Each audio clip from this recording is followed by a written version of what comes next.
ఎవరు? తిరుపతి తిరుపతి ఎక్కడ్రా? రేణుగుంట పక్కన.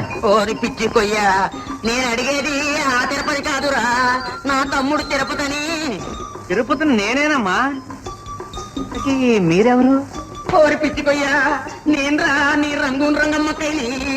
రంగమ్మక్కయ్య? అవునులే, నీకట్టా తెలుస్తుంది. నేను రంగు వెళ్ళేటప్పుడు నువ్వు ఇంత గుడ్డివి, దబ్బ పండులా ఉండేవాడివి, వంకీలు చుట్టూ నువ్వును. నిన్ను వీధి వీధంతా తెచ్చి పెట్టేసేవారురా. ఆయన ఏమిటి అయిపోయావు నువ్వు? కోర్టు చుట్టూ తిరిగి తిరిగి ఇలా ఎండిపోయినక్కయ్య. అవును ఆయన, నాకు తెలుసు నీకు తెచ్చి పెట్టేస్తారని. ఒరే నీకు తెలియదు కానీ నువ్వు చిన్నప్పుడు ఉయ్యాల్లో పడుకుని ముగ్గు తాగుతూ ఏడుస్తుంటే ఒరే మా నాన్నగారు పద్యం పాడినట్టుండేదిరా. వీధి వీధంతా వచ్చేసేవారు. ఒక్క మాట వేసిన ఆయన ఏడవరా ఏడవరా, నా ముద్దు ముట్టడు తీరుతారా? ఇంకా ఎడుతాను రండి. అలాగే నడవరా. ఆయన ఎన్నాళ్ళైందో నీ ఏడుపు విని.